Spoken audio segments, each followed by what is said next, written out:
We're talking about the wonderful pasuk of Posech es Yadecha, Umaspil l'chol chai ratzon, and how that impacts our life in so many ways, especially getting everything we want. Right? We'll get whatever we want, and it's true. I told you the Mishnah. The Mishnah says, "Asay ratzono, make your ratzon like his ratzon." It's true. We do have to make our ratzon like his ratzon, but you'll see if you start doing this, things will go incredibly smoother. The things that you need to get done during the day, they'll just go halak, smoothly. Yeah, when you start making your ratzon, his ratzon, and letting go. Yeah, and one of the big ways that we need to let go is when it comes to money. Right? People who are great people, and I won't say like myself, but I can say, like, I was at the coastal filming. A guy comes, takes my computer, and smashes it on the ground. And I said, look, I gave him brachas, and Baruch Hashem, a new computer got sent to me the next day. But when it comes to money, okay, that was also connected to money. But when it comes to the fact, when we feel like we're being cheated, that wasn't hard for me, because this guy was mentally insane. I could see by his clothing and his manure, as we say, not manure. I could see by that the guy was nuts, right? But when someone tries to cheat us, and we feel that we're being cheated, often it's very hard to let go. And I'll tell you a story. A lot of my stories are in taxis, because I'm in the base medrash. That's when I'm outside the base medrash. That's when it's danger. But I ordered a taxi to go from here back to Arnov. And by the way, one of my donors pays for my taxis, because he said, Rabbi Travis, your Zman is infinitely valuable. So I want to help you with that. And so he pays for my taxis. Thank you very much to Ploni Almoni. So I ordered a taxi, and I ordered it for, I think it was 8 o'clock, to come here after Ma'ariv. Anyway, I get there, and I started learning, got to Arnov. It was 100 shekels. I said, 100 shekels? There's no traffic. It's usually like 60, 65, maybe 70. Like, how did it get to 100? He said, very simple. When I got there 15 minutes early, I turned on the meter. I said, what? You can't do that. I ordered for 8. You can't turn on the meter at 7:45. He said, I do it every day. I do it all the time. And I really got upset. I said, that's Gezel. How can you do that? Gezel Rabin. Anyway, then I realized that it was, I had to let go. I said, listen, sir, I'm not going to pay you 100 shekels. Here's 70 shekels, and you should have a good day. Right? Of course, he screamed and yelled at me. I said, I'm sorry, I'm not going to give you a cent more. In any event, but you have to be careful when it comes to money. Right? When it comes to money, then we really, really have to let go. And I saw it in the Sefer, a person will be mevater, a person will die, al kiddush Hashem. But when it comes to $1, if a person feels he's being cheated, it's really, really hard to let go in that area. And the Vilna Gaon says there's 6 primary Yetzaras. He writes many times in Mishlei, and one of them is Chemda. Chemda is desire for money. Right? There's physical desire that's called Taiva, and a non-physical desire like for money or other things covered is Chemda. Chemda is very, very powerful. Yeah? It's very, very powerful. Right? And so part of the problem is that we need money. Right? It says Taiva is called an Isha Nachriya. It's a non-Jewish wife. You can't have a non-Jewish wife.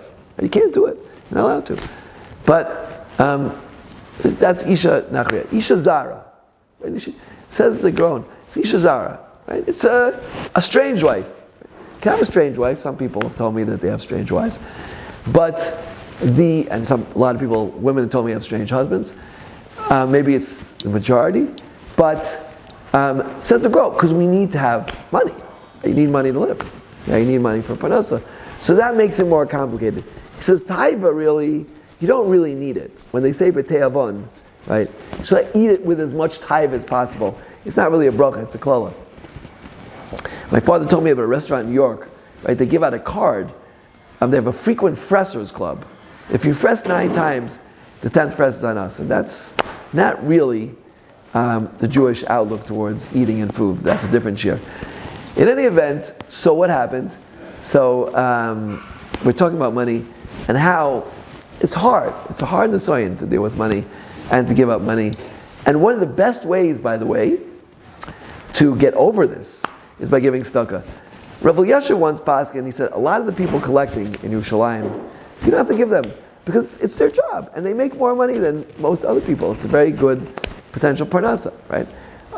A lot of people are sincere, but there are a lot of people, unfortunately, who are not sincere as well. They're collecting for the Mir Yeshiva, which is myself. The Mir means me. In any event, I used to not give them tzedakah because of this, and then I realized I'm becoming stingy. I'm becoming tight-fisted. So I started giving everybody a little bit, half a shekel, whatever it might be. I said it's a worthwhile investment. Number one, because maybe they're needy, maybe they really are needy, and number two, because I don't want to become stingy. It's worth it for me, whatever it costs, 10 shekels a day, not to become stingy. So that was that. So that's, and in fact, it's brought in halacha. When you say poseches yodecha, must be a little chayritzon. Some people have a minhag to give tzedakah, because that is the ultimate expression of opening up your hand and letting go. Because we hold on very tight to our money. It's very, very hard. And in fact, the Torah says, in regards to, in reference to tzedakah, posech tiftach es yadcha. Open up your hands. When you open up your hands, then it's much easier to give tzedakah. So while we're on the topic of tzedakah, I'll take an opportunity to mention, right? There's a kollel here. It's called Torah Chaim. And whoever wants to give us tzedakah, I'll gladly take it. Yeah?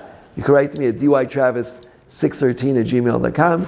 And if you need a Yeshua Gedola, I can't promise you that I could do it, but I could certainly daven for you 40 days of the Kosel, where I daven daily at Shai Tshuva Shul. Please come daven with me if you happen to be in Eretz Yisrael and you want to daven nates at the Kosel. But you can write to me at dytravis613@gmail.com, right? And look, when you're collecting tzedakah, like myself, we have a wonderful oilam here of people who are striving to be poskim, right? It's hard. It's hard because you meet all types of people. Arba midos benos tzedakah. Yeah, some people are very generous, yeah, but they don't have wealth. And some people are very wealthy and they're not generous. And some people are very wealthy and very generous, but they're not interested, right? I always say I'm looking for the winks. Wealthy, interested, generous. But you can have a person who's not wealthy, he's interested and generous, and he'll give you. And you can have a person who is, who's interested, and that's enough. He'll give you as well, right? It doesn't really matter how much you give. The main thing with tzedakah is just to give, if you can, whatever you can, yeah? And that way, you stop yourself from being tight-fisted, and you incorporate this wonderful midah of poseches yodecha must be l'chol chayretzon. You get closer and closer to getting and feeling that you have everything you need. Should help us and give everyone incredible siyata d'shmaya, parnasa b'shefa, and what else? Shalom bayis, chinuch banim, and health. Everyone in Klal Yisrael should have that and should be blessed. Amen. Kain to Ratzon.